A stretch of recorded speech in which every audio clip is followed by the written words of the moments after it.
မြို့ပြရဲ့စိတ်ငြိမ်တဲ့အရက်ကတာယာအေဂျင့်နဲ့မြို့လေးတစ်မြို့မှာမိသားစုတစုရှိပါတယ်။အဲ့ဒီမိသားစုမှာ Alice လို့ခေါ်တဲ့6တန်းကျောင်းသား73နှစ်အရွယ်သားလေးတစ်ယောက်ရှိတယ်။ Alice ဟာတွက်လက်တက်ကြပြီးအပြင်ထွက်ကစားရတာဝါသနာပါသူဖြစ်တယ်လို့သူနှစ်သက်ဆုံးကတော့ဘောလုံးကစားတာပါ။ Alice ဟာနေတိုင်းနီးပါးအိမ်နီးကကွင်းပြင်မှာဘောလုံးသွားကန်ပြီးသူ့ရဲ့အရေးချင်းကိုလေ့ကျင့်လေ့ရှိတယ်။ဒီနေ့ညနေကျောင်းကပြန်လာတဲ့အခါ Alice ဟာဆိုဖာပေါ်မှာပုံရက်သားထိုင်ပြီးတခုခုကိုအလေးနဲ့စဉ်းစားနေပုံရတယ်။သူဟာကျောင်းစာအုပ်ကိုဖွင့်ကြည့်ပြီးခဏကြာမှတော့စိတ်ပြက်လက်ပြက်နဲ့ဆိုဖာကိုမိချလိုက်တဲ့အိမ်နောက်ဖေးကနေပြန်ဝင်လာတဲ့ဖခင်ဖြစ်သူကတားဖြစ်သူရဲ့ထူးခြားတဲ့အမူအရာကိုတတိထားမိတာကြောင့်ဘေးနားမှာဝင်ထိုင်ပြီးဘာတွေစိတ်ညစ်နေတာလဲလို့မေးမြန်းလိုက်ပါတယ်။ Alice ကသူတင်းချဘာသာရဲ့မှာအမတ်နေခဲ့တဲ့အကြောင်းပြောပြပါတယ်။ဒါပေမဲ့သူ့ကိုတကယ်စိတ်မကောင်းဖြစ်စေတာကအမတ်နေတာထက်သူ့သူငယ်ချင်းလီယန်ကတင်းချမှာအမြဲတမ်းအမတ်ကောင်းနေတာကြောင့်ပါ။သူဘလောက်ပဲစူးစမ်းလီယန်လောက်အမတ်မရနိုင်ဘူးလို့ခံစားနေရတာပါ။ဒါကိုကြတော့ဖခင်ဖြစ်သူက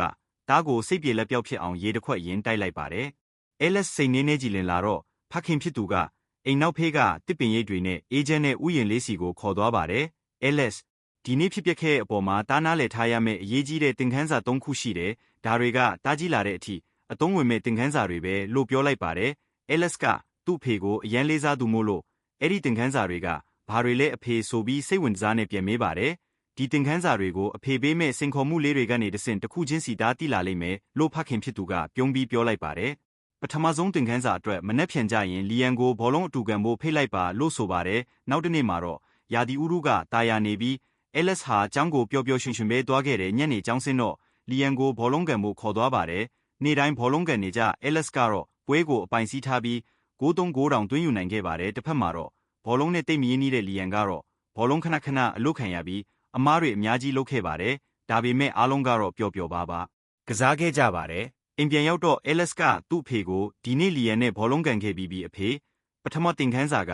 ဘာလဲလို့မေးပါတယ်။ဖခင်ဖြစ်သူကဂိမ်းရဲ့အခြေအနေကိုမေးမြန်းရမှာAlice ကသူ9-3-9သွင်းခဲ့ကြောင်းနဲ့လီယန်ကဘောလုံးသိမ့်မကန်တက်ကြောင်းပြောပြပါတယ်။ဒီအခါဖခင်ဖြစ်သူကကြည်စမ်းAlice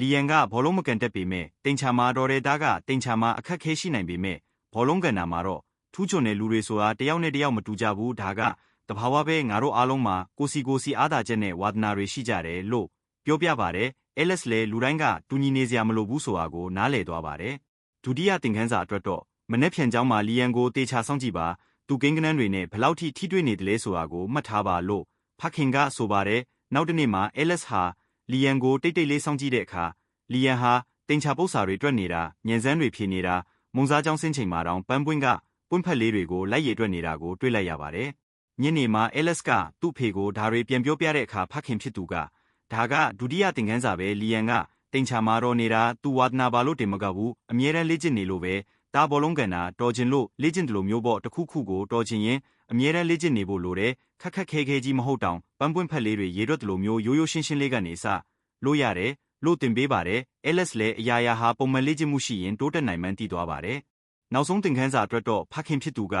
လီယန်ကတားထက်တင်ချမှာဘလောက်ပိုတော့မေထင်တယ်လဲလို့မေးပါတယ်။ Alice က3ဆလောက်ပိုတော့မေထင်တယ်လို့ဖြေပါတယ်။ဒါဆိုမနေ့ဖြန်ကြရင်တားပုံမှန်ထက်3ဆပိုပြီးတင်ချကိုစူးစမ်းကြည့်ပါလို့စင်ခေါ်လိုက်ပါတယ်။နောက်တစ်နေ့ကျောင်းဆင်းတော့Alice ဟာတင်ချကိုတကယ်အာယုံစိုက်တွက်ပါတယ်တနာရီလောက်တွက်ပြီးတဲ့နောက်ထပ်2နာရီထက်တွက်ဖို့စူးစမ်းပေမဲ့ကောင်းတွေအရန်ကြိုက်လာပြီးမတိလိုက်ပဲအိပ်ပျော်သွားပါတယ်။ဖခင်ဖြစ်သူလာနိုးရဲ့အခါAlice ကစိတ်မကောင်းပါဘူးအဖေသားစင်ခေါ်မှုကိုမပြီးမြောက်နိုင်ခဲ့ဘူးစူးစမ်းလုံးလို့ကောင်းကြိုက်ပြီးအိပ်ပျော်သွားတယ်လို့ဝမ်းနည်းစွာပြောပါတယ်။အဲ့ဒီအခါဖခင်ဖြစ်သူကAlice ရဲ့အိမ်ကောင်းကိုအตาအရာပုတ်ရင် Alice ဒါဟာတာဝါဒနာမပါတဲ့အရာတစ်ခုကိုအတင်